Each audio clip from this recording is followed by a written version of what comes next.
एक गांव में बहुत ही एक्सपर्ट कारपेंटर रहता था। उसने अपने पूरे जीवन में बहुत सुंदर सुंदर लकड़ी के घर बनाए, फर्नीचर बनाया और जिस मालिक के यहाँ वह काम करता था वह मालिक भी उसे बहुत मानता था। कारपेंटर को काम करते करते 30 वर्ष से अधिक हो चुके थे और अब वह थक गया था। वह चाहता था कि वह रिटायरमेंट ले ले और अपने परिवार के साथ अपने जीवन के बाकी वर्ष शांति से बिताए। यह सोचकर उसने अपने मालिक से कहा कि अब वह रिटायरमेंट लेना चाहता है। कारपेंटर की यह बात सुनकर मालिक ने सोचा कि इतना ईमानदार और इतना कुशल कारपेंटर मिलना आसान नहीं होगा। इसलिए उसने कारपेंटर को मनाने की बहुत कोशिश की, लेकिन कारपेंटर ने ठान लिया कि वह अब और काम नहीं करेगा। उसकी यह जिद देखकर उसके मालिक ने कहा, ठीक है, तुम रिटायरमेंट लेने से पहले मेरी एक अंतिम इच्छा पूरी कर दो। तुम एक अच्छा सा लकड़ी का मकान बना दो, इसके बाद मैं तुम्हें रिटायरमेंट दे दूंगा।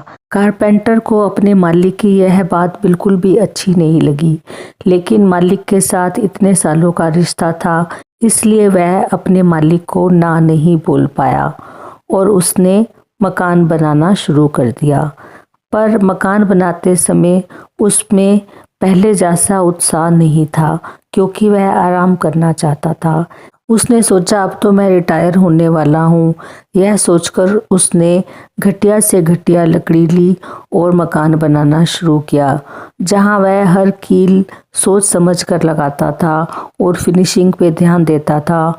लेकिन इस बार उस मकान बनाने में उसकी कोई दिलचस्पी नहीं थी। उसने बहुत जल्दी घटिया काम किया और कुछ ही हफ्तों में मकान बना के तैयार कर दिया और अपने मालिक के पास गया और बोला कि आपने जैसा कहा था मैंने एक और लकड़ी का घर बना दिया है। यह सुनकर मालिक वहां आया।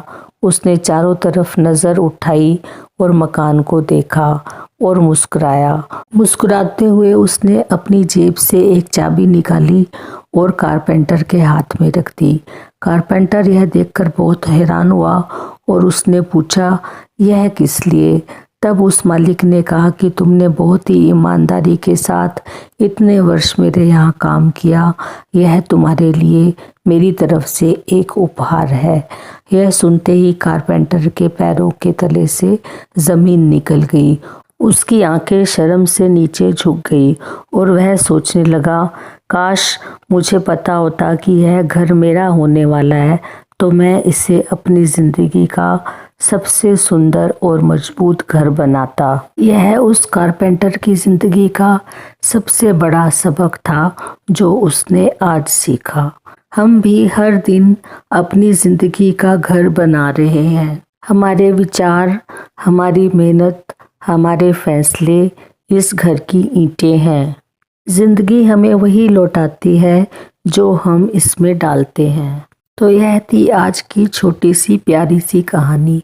आई होप आपको पसंद आई होगी। Thank you so much for watching the video.